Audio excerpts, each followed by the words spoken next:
The Adventures of Gerard. No. Gerard.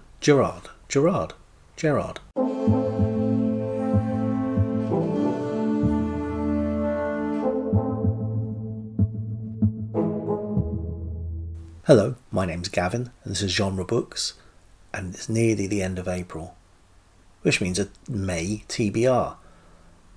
Now, there are new events in May, but there is a continuation of an event that I've been dipping my toe into throughout April, and that is Spring into Adventure. I'm glad this event got extended because there's plenty more I'd like to squeeze in, and although I might not get all of these done, I hope to make a really good stab at the following. The first title is an ebook. It's Sir Henry Morgan, Buccaneer. Continuing my read through of the books of Lawrence van der Post, or at least the books that I have on my shelf, this I think will count as an adventure book.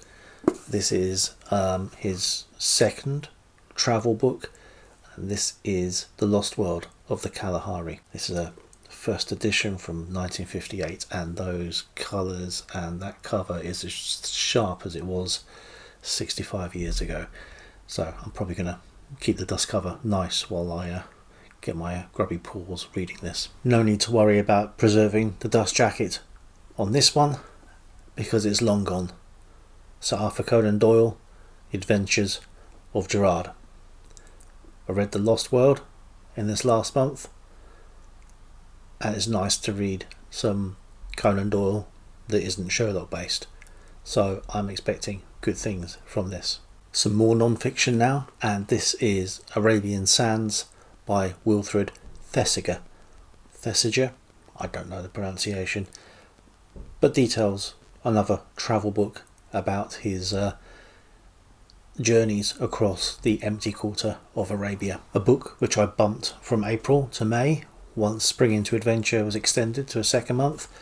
That is 633 Squadron. Similarly bumped by a month, Lyndon Hardy's The Riddle of the Seven Realms, and a trio of additions to the adventure list once the adventure had continued into May.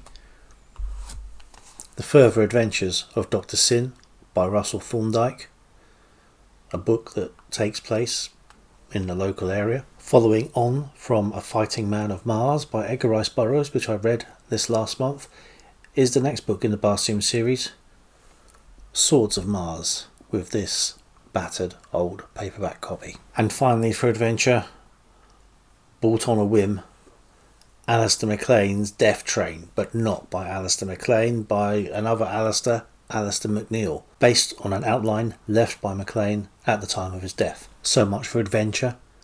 Now it's time to cool the temperature a little bit, calm the nerves, maybe enjoy a nice cup of tea with the Pillow Book. This book is the Classics and Company choice for the middle of May through to the end of June, and if they'll have me, I'm going to join them to read through this. The main event in May, however, is Horror Mayhem, and this is a month-long event with 4 prompts, hosted by, you're going to have to forgive me here because I'm not going to remember all these people, MJ, Michael K. Vaughan, Another Bibliophile Reads Big Hard Books, Books, Songs and Other Magic, Mindy's Book Journey, Reader's Retreat, Jim Reads Too Slow, Criminoli, Rambling Reader, Randy Ray, Steve Donahue, Sean D. Standfast, Book Blather, Bad Rad, and Bad Rad. It's an event created by the Bookish Bryants, and the prompts go as follows. Week 1, local horror. I'm going to try and get somewhere to film something, so I'm not going to say who it is yet, in case all that falls apart. Week 2, prompt 2, movie horror. And I've got 2 for this week. Nosferatu by Paul Monette and The Exorcist by William Peter Blatty. Sean D. Standfast tells me that there are 2 versions of this book. Given that this is a reprint from 1994, I'm guessing this is the newer, revised version, but I have no idea whether that's a good thing or not. Week 3, prompt number 3, classics.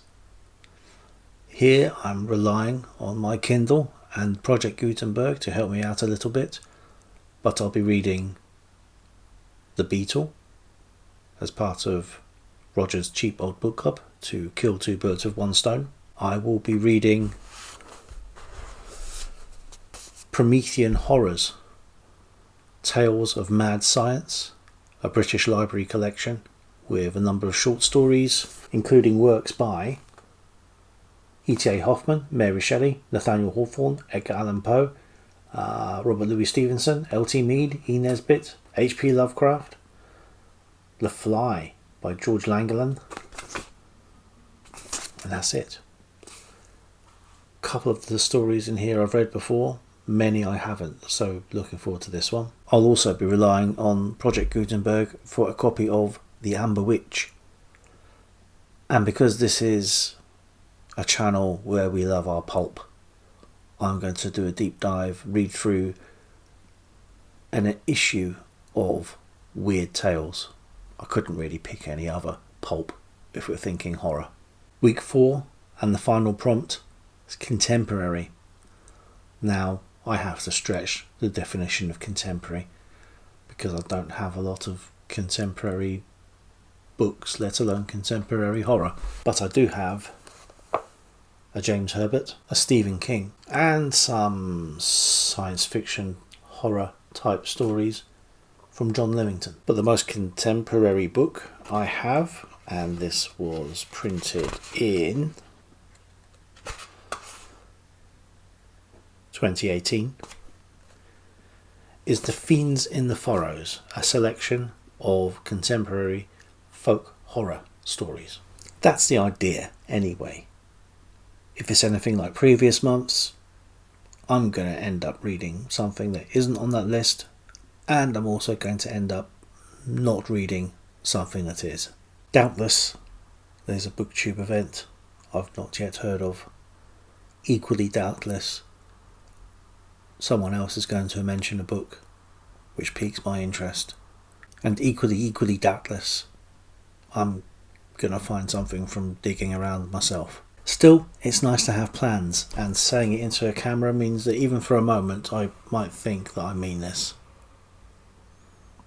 But until next time, bye.